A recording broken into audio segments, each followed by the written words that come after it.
And we're back. What's up, everybody? Benja Welldone coming at you live on this beautiful Corona-free day. Today is Saturday, March the 26th at 8:10 in the morning. How are you doing? So, I remember in the Army when I was talking with one of my drill sergeants. Actually, I take that back. He was giving a group discussion. He was talking about gangs and the power of unity and stuff like that. And he wasn't actually saying that the military itself was a gang, but he used similarities as far as the empowerment of unity. And it was really interesting. And I'm paraphrasing how he said it, but he was just basically like, he was like, you know what? You know about gangs? I'll tell you about gangs. I'm in a gang. My color is green. Everyone started like laughing and stuff.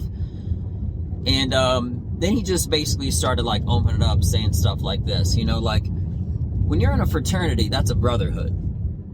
You know, the bonds that you forge in a fraternity, you know, they could have to do with some personal measures in your life. They could have to do with, you know, grades or, you know, anything along those lines. But in all reality, those people, when they comparatively compare their relationships, that's about as hardcore as it gets. You know, personal things that happen with them and grades and maybe some job stuff or career connections, whatever. That's about it. But the drill sergeant was then telling us how the bonds that you forge in the brotherhood of the United States military, of the military in general, regardless, country, doesn't matter, whatever. The bonds that you forge in the military are deeper than anything you would ever have in common with anyone else. Doesn't matter if you've known someone 20 years or 2 years. If you've been in the military with someone, okay, and if some guy delivering a package for some reason, you know, you found out that he was a veteran, you would have more in common with that veteran, okay, in a 2-minute conversation, in a deeper connection with that guy, just because you've experienced things together on a much higher level. And nothing forges relationships better together than high-intent situations. You know, they actually have an exercise in the military where when you're shooting, they will purposely throw rocks at you, okay? Just to simulate doing something with brass, ammo, live gunfire, and them trying to get you distracted. They'll talk trash in your ear. They'll try to haze you. They'll try to rattle you and all that stuff. And all of those experiences, to me, they were some of, if not the most contributing factors to who I am. And it's part of why I have such a great respect, not just for our military, but all militaries at that. But a real commonality with that brotherhood of being a brother in arms. You know, there wasn't really a specific reason that I wanted to talk about that. But part of this whole channel is getting to know me better. And, you know, I love the military. I had so much fun in the military. And I know there's all this craziness stuff going on with the war in Eastern Europe and everything right now. And, you know, through these moments and whatnot of war, it reminds me of the oath that I took. So when you join the military, it's in a similar aspect. When you take an oath similar to a marriage, that oath is forever. You know, somebody asked me the other day, they said, oh, you know, you were a soldier. I said, no, I corrected them. I said, I am a soldier. And the reason why is because that's the equivalent of saying I'm only married until I take my ring off. You follow what I'm saying? When you take that oath, I don't ever wear my wedding ring at all, ever. I don't care for jewelry. I don't like it. But my oath is thicker and more strong than the material that ring is made of. It's just a ring. It has a lot of significant meaning to it. But my oath, my word, my bond, that means even more. And, I corrected this gentleman the other day and I said, no, I am a soldier.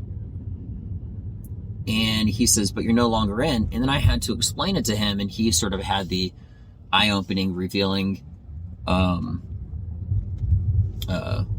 discovery of exactly what I just said. The example that I gave about only being married while you have a ring on. You take the ring off, all of a sudden you're single. No, that's not it, right? So, I use that work ethic and all of my experiences to try to make the best of every single moment that I can. And part of a personal oath that I made to myself was that for all those people that are serving, and this may sound kind of weird, okay? And kind of kiss-assy, or however you want to phrase it, but I made a personal oath to myself that all those people that I serve with, that are still serving, the others that are serving that I'm not even friends with, okay? They have such a busier schedule, and they are giving up so much to get so little in return for giving everything. And my personal oath, essentially, was when I'm out of the Army, okay, still a soldier, but no longer active duty in the Army, I would dedicate my hours and my minutes to my passion and passions, okay, comedy.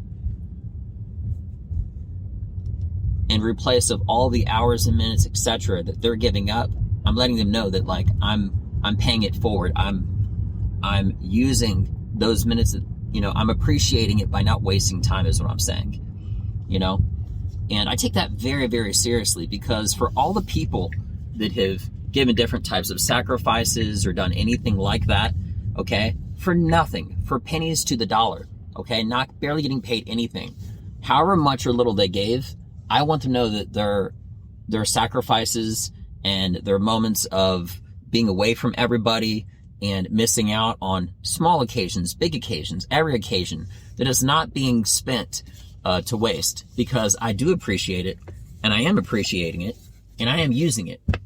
So today's a beautiful day, and as I do every day, in particular, and especially on the weekends, I have my alarm set to about 4:01 in the morning.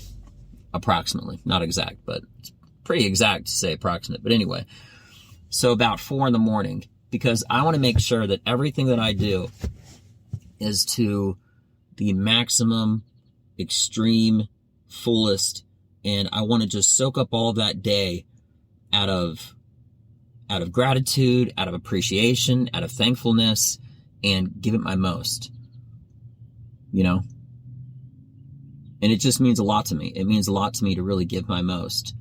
And it infuriates me to know if there are moments when I'm not doing exactly what I'm doing now. Okay? In the military, they talk about false motivation is still real motivation.